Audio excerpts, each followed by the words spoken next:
வரஹ்மத்துல்லாஹி வபரகாத்துஹு.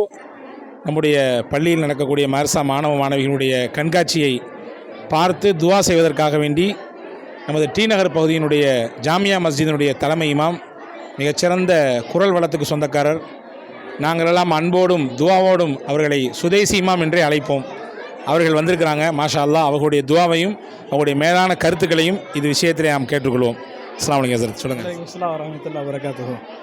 மாஷா அல்லாஹ், ரொம்ப அற்புதமான முறையில் இந்த கண்காட்சியை கண்ணியத்திற்குரிய சதகத்துல்லா பாக்கவி ஹஸரத் வந்து நடத்திட்டு இருக்காங்க. இப்போ நேரடியாக வந்து பார்க்கும் பொழுது தான் தெரிஞ்சு, ரொம்ப புல்லரிச்சு போயிடுச்சு அல்ஹம்துலில்லாஹ்.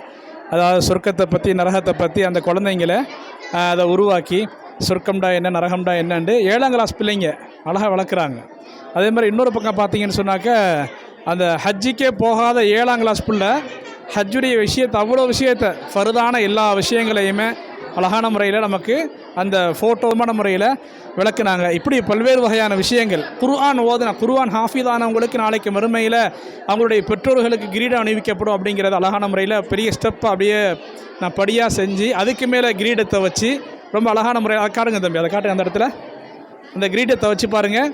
குழந்தைங்களுக்கு பெற்றோர்களுக்கு கிடைக்கக்கூடிய கிரீடம்னு சொல்லிட்டு இங்கே வச்சுருக்கிறாங்க. பெற்றோர்களுக்கு கிடைக்கக்கூடிய அந்த பட்டு ஆடைகள், 2 ஆடைகள் கிடைக்குங்கிறது. இப்படி மாஷா அல்லாஹ், அதை நம்ம நேரடியாக பார்க்கும் பொழுது அது நம்ம சொர்க்கத்துக்கே போன மாதிரி இருக்குது. அல்லாஹு தஆலா இந்த ஒரு முயற்சிக்கு ஹஸரத் அவர்களுக்கும் இந்த குழந்தைகளுக்கும் பெற்றோர்களுக்கும் எல்லாம் நீண்ட ஆயுளை கொடுத்து நல்ல அமல்கள் செய்யக்கூடிய பாக்கியத்தை தந்தருள் புரிவானாக. இது போன்று நாம் அனைவரையும் ஒரு முன்மாதிரி உஸ்தாதுகளாக, முன்மாதிரி மாணவர்களாக திகழ்வதற்கு அல்லாஹ் தௌஃபீக் செய்வானாக. அஸ்ஸலாமு அலைக்கும்.